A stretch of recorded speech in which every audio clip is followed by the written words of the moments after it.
On this day in history, May 13th, 1638, Richard Simon, a French priest and scholar, is born. Included in the following is an excerpt from the 1944 edition of the Encyclopedia Britannica going over the history of Simon.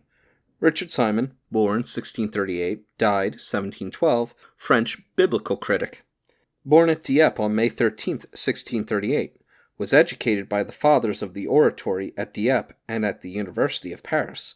Simon entered the priesthood in 1670, and the same year wrote a pamphlet in defense of the Jews of Metz, who had been accused of having murdered a Christian child.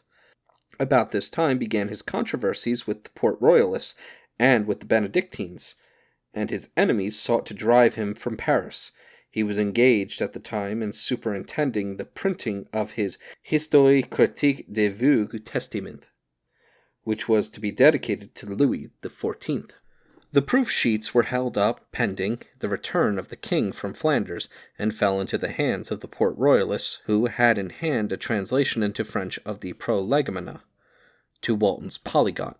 Simon now announced his intention of publishing an annotated edition of the Prolegomena, and actually added to the Critical History a translation of the last 4 chapters of that work, which had formed no part of his original plan.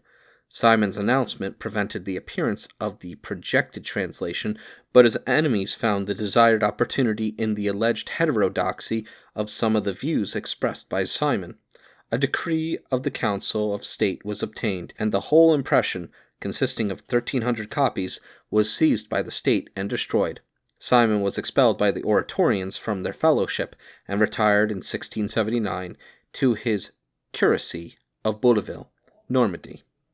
Finally, the Critical History appeared with Simon's name on the title page in the year 1685 from the press of Renier Leers in Rotterdam.